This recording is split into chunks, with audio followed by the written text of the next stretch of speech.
Hello and welcome folks to Hagato's Flight School. Today with some real-life footage of me flying the Harvard 4, which is a license-built version of the North American T-6 Texan. So in the rest of the video I will simply reference to the plane as a T-6 because that's how the plane is commonly known. In the video I will show you the engine startup, a takeoff, a landing, and the engine shutdown. Here you are with me while I'm doing the pre-startup check, which is flaps up, fuel selector on fullest tank, trim wheel set for takeoff, throttle cracked, mixture full rich, prop full forward, in this case because engine was shut down with prop full forward, magnetos off, instrument set, parking brake set, controls free and unlocked, and then battery on. And then I start to use the wobble pump to get fuel pressure into the fuel system and prime the engine using the engine primer pump.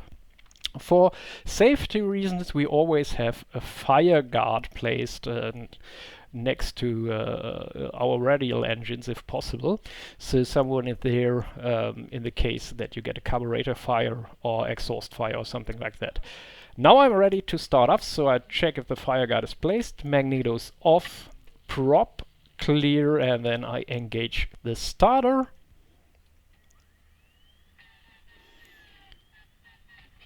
As you can see, engine basically immediately catches. Then you will have to hear if he runs on all cylinders and immediately check that the oil pressure is coming up, which in this case works out very well. And so now I let the engine stabilize at something like 750 to 900 RPM and warm up. We have a nice warm day, so the run-up, warm-up will not really take too long.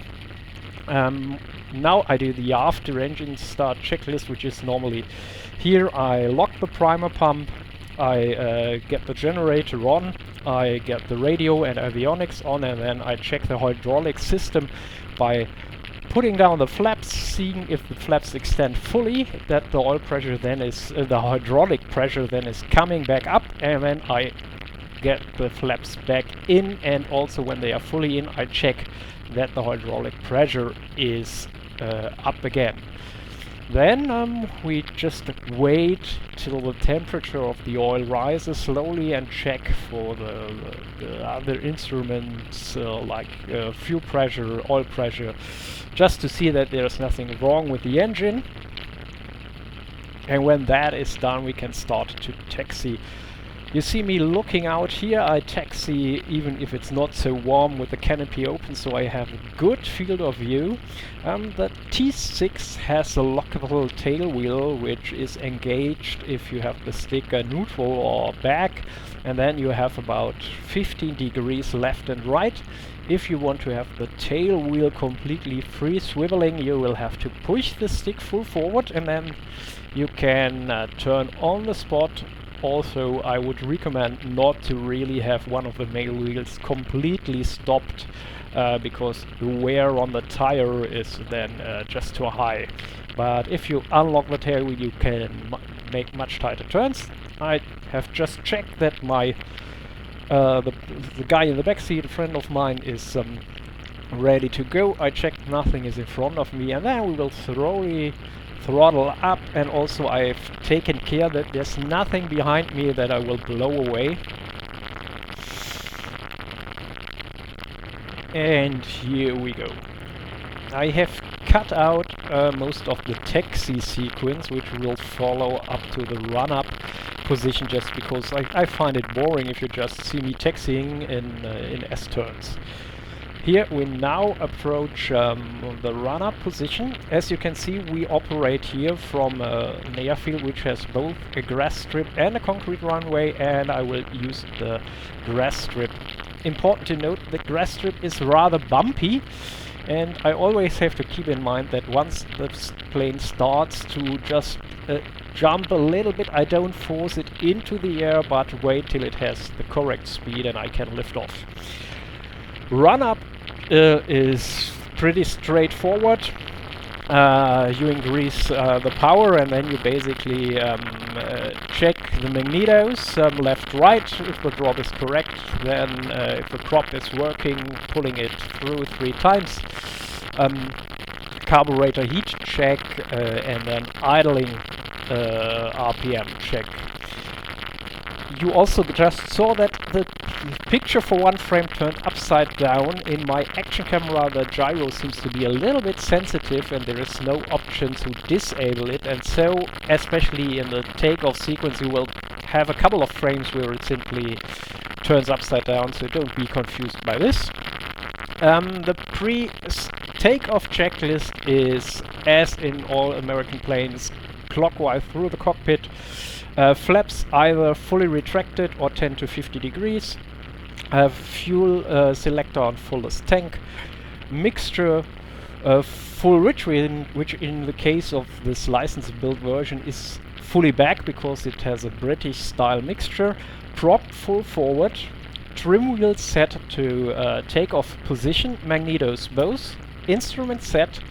Controls free, unlocked, free and correct moving, and switches as necessary, which is battery, generator, radio, and what you need. Then I close the canopy, and we're basically ready to go. One important feature on the T-6 on the ground, you have to be careful not to accidentally pull in the landing gear handle, because you can mechanically unlock the gear and it will indeed then just fold in if you start to roll, or even if you just stand in position, and there is no safety catch for that. So that's some point you need to just remember. Oh, and now I'm just waiting, taking notes on my knee pad for the takeoff time. And I just wait that a Piper ahead of me is taking off and I'm ready to roll on the runway, and that there is no one on the final or base approach which will interfere with my takeoff.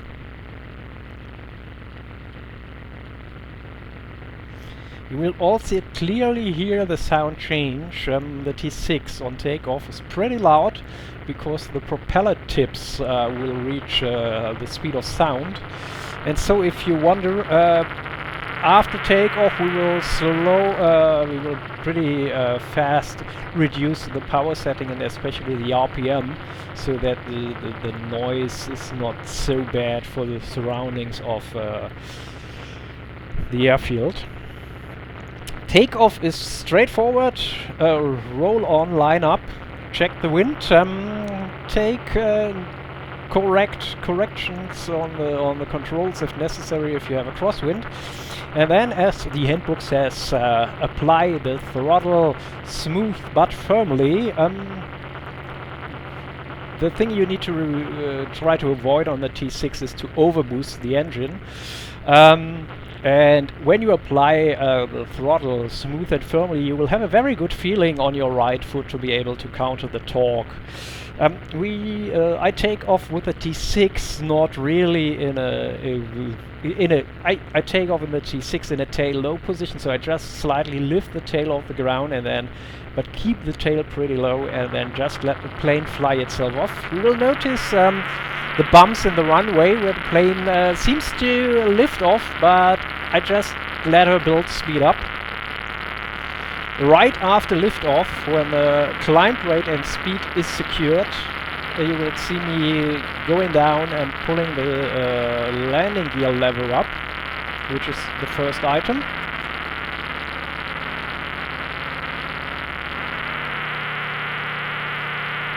Then I will slightly change the power setting,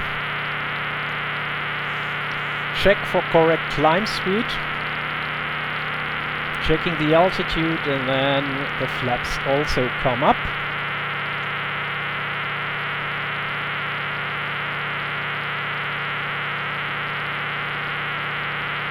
And now we are basically safely airborne. We can reduce the power setting a little further, and the noise immediately changes, and then we are airborne and up for a nice flight in the T-6.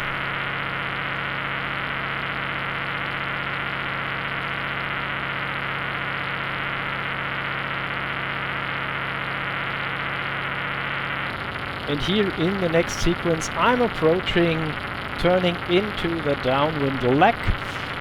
Here, when you approach the field, you have to decide if you want to put in the carburetor heat and how much.